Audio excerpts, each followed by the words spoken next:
नमस्कार। आज के हमारे इस डीप डाइव विश्लेषण में हम एक ऐसी पौराणिक कथा पर बात करने वाले हैं जो थोड़ी डार्क है और नैतिक रूप से काफी उलझी हुई है। ये कहानी सिर्फ देवताओं और असुरों की पुरानी लड़ाई के बारे में नहीं है, बल्कि उस समय की है जब स्वयं भगवान शिव के क्रोध से एक ऐसा योद्धा पैदा हुआ जिसने पूरी सृष्टि के संतुलन को ही हिलाकर रख दिया। हम बात कर रहे हैं जालंधर की।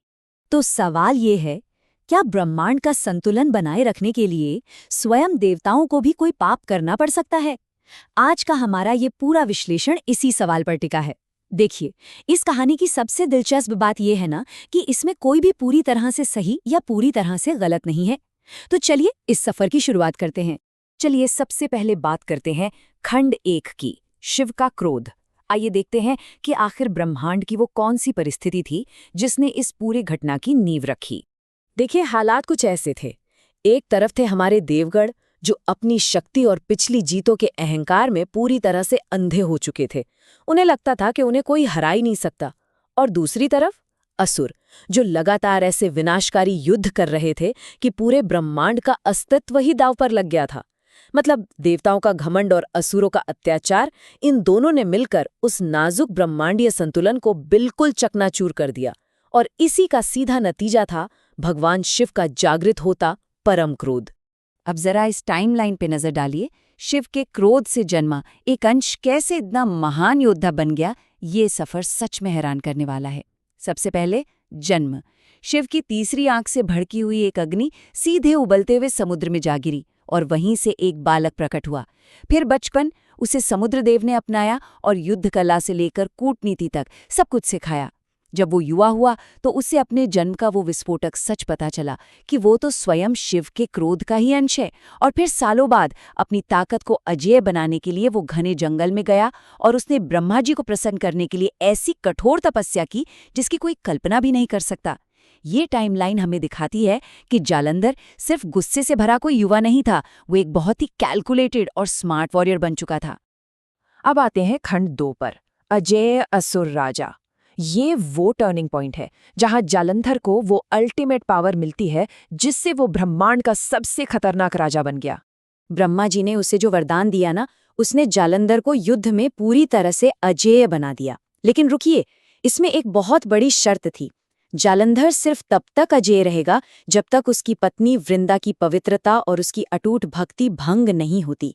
और सच कहूं तो बिल्कुल यही वो पॉइंट है जिस पर आगे चलकर ये पूरी कहानी घूमने वाली है। वरदान मिलते ही जालंधर ने एक मास्टर स्ट्रोक चला। उसने सारे बिखरे हुए असुरों को एक झंडे के नीचे ला खड़ा किया। वो सिर्फ ताकत के दम पर लड़ने वाला कोई आम असुर नहीं था यार, वो एक विजनरी लीडर बन गया था। उसका मकसद बिल्कुल साफ था और उसने अपनी पूरी सेना को एक खतरनाक मशीन की तरह व्यवस्थित कर लिया था। और इसके बाद शुरू होता है खंड 3, स्वर्ग का पतन। जालंधर की इस नई और खौफनाक ताकत का सामना करने के लिए देवता बिल्कुल भी तैयार नहीं थे। अब हुआ ये कि जालंधर की विशाल सेना ने सीधे स्वर्ग पर धावा बोल दिया। आसमान बिल्कुल काला पड़ गया। देवताओं के राजा इंद्र ने अपना सबसे शक्तिशाली हथियार वज्र निकाला और पूरी ताकत से प्रहार किया। लेकिन क्या आप यकीन करेंगे, कुछ भी नहीं हुआ। वो वज्र पूरी तरह से बेअसर हो गया। देवता बुरी तरह हार गए और जालंधर ने देखते ही देखते स्वर्ग, पृथ्वी और पाताल तीनों लोकों पर अपना कब्जा जमा लिया। अब पहुंचते हैं खंड 4 पर, ईश्वरी छल।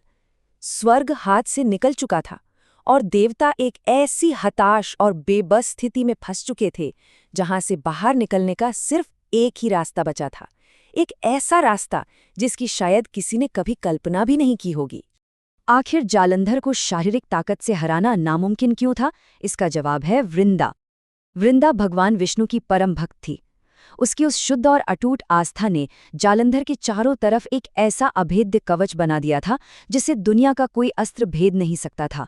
सच तो यह है कि जालंधर का असली कवच खुद उसकी पत्नी की पवित्रता ही थी।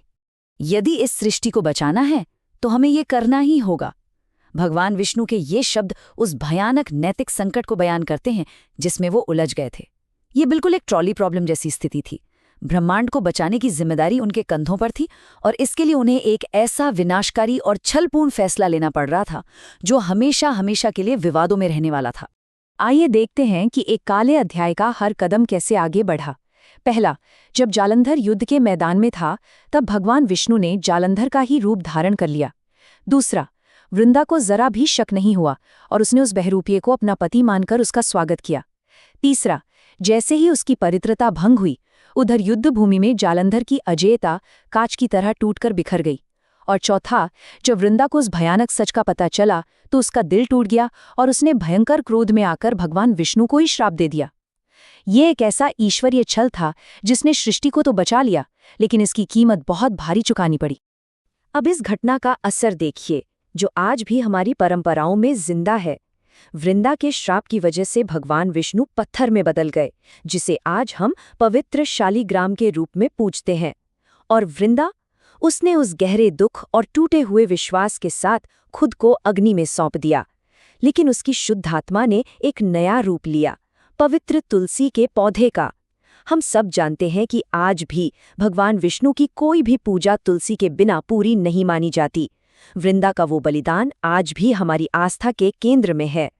और अब बारी आती है खंड 5 की, अंतिम महायुद्ध। इस सबसे बड़े छल के बाद अब वक्त था रचयिता और रचना के बीच उस आखिरी विनाशकारी टकराव का। जरा इस दृश्य की कल्पना कीजिए। भगवान शिव साक्षात युद्ध भूमि में उतर चुके हैं। जालंधर अब अंदर से कमजोर हो चुका है, लेकिन उसके चेहरे पर रत्ती भर भी खौफ नहीं है। वो हताशा में बड़े बड़े पर्वतों को उखाड़ कर फेंकता है, हर तरफ आग फैला देता है। सोचिए, सामने साक्षात ब्रह्मांड का विनाशक खड़ा है, लेकिन जालंधर के चेहरे पर एक अजीब सी निडर मुस्कान है। और अंत में शिव का त्रिशूल हवा को चीरता हुआ जालंधर के सीने के पार हो जाता है। लेकिन यहाँ सबसे ज्यादा हैरान करने वाली बात यह है कि जालंधर की मौत किसी गुस्से या चीख पुकार के साथ नहीं होती। वो बहुत शांति से अपने प्राण त्यागता है, क्योंकि उस आखिरी पल में उसे समझ आ जाता है कि उसका असली मकसद क्या था। वो तो सिर्फ उस ब्रह्मांडीय संतुलन को वापस लाने का एक जरिया मात्र था। और ये जो स्लाइड हम देख रहे हैं ना, ये बिल्कुल साफ साफ दिखाती है कि इस महायुद्ध से कोई भी बिला घाव खाए नहीं लौटा। जालंधर, जिसने ताकत की सारी हदें पार की, उसे मौत मिली, पर साथ ही परम शांति भी। वृंदा, जिसकी आस्था बिल्कुल पवित्र थी, उसे अपनी जान गंवानी पड़ी, लेकिन वो तुलसी के रूप में हमेशा के लिए अमर हो गई। विष्णु जी, जिन्हें सृष्टि बचाने के लिए छल करना पड़ा, उन्हें श्राप मिला और वो शालिग्राम बन गए। और अंत में शिव, जिन्होंने अपना क्रोध छोड़ा और संतुलन को फिर से स्थापित किया।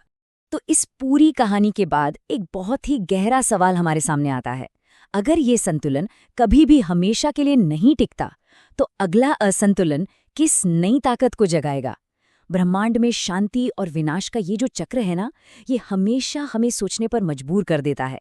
खैर, आज के इस विश्लेषण के लिए बस इतना ही। सीखते रहिए और इस ब्रह्मांड के गहरे रहस्यों पर ऐसे ही विचार करते रहिए।